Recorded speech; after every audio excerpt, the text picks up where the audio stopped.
2001, l'Argentine est au bord du gouffre. Les rues de Buenos Aires à feu et à sang. L'État est en faillite, sa dette publique a explosé.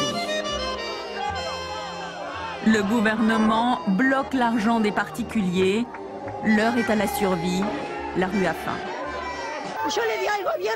Je dis que le gouvernement doit payer pour les mesures qu'il a prises. Il doit voir comment le peuple souffre. Image symbole de la banqueroute. Le président quitte le pays par hélicoptère. Les banques sont prises d'assaut. Le plan de rigueur drastique du FMI ne fait qu'aggraver la situation.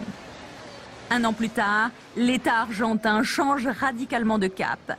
Il refuse d'appliquer l'austérité et se lance dans une politique d'aide aux plus démunis, avec pour objectif de relancer la consommation et dans le même temps, l'État joue sur sa monnaie. Le gouvernement a dévalué, a suspendu la parité et a dévalué le dollar, désormais valait 3 pesos.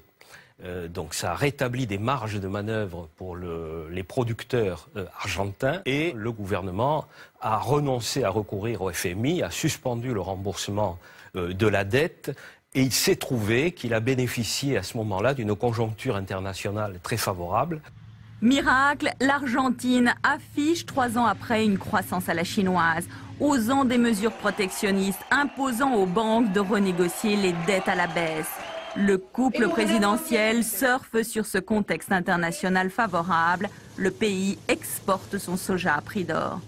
10 ans après la faillite, le prix Nobel américain d'économie Paul Krugman plébiscite la politique économique de l'Argentine. Elle serait un modèle de sortie de crise à suivre.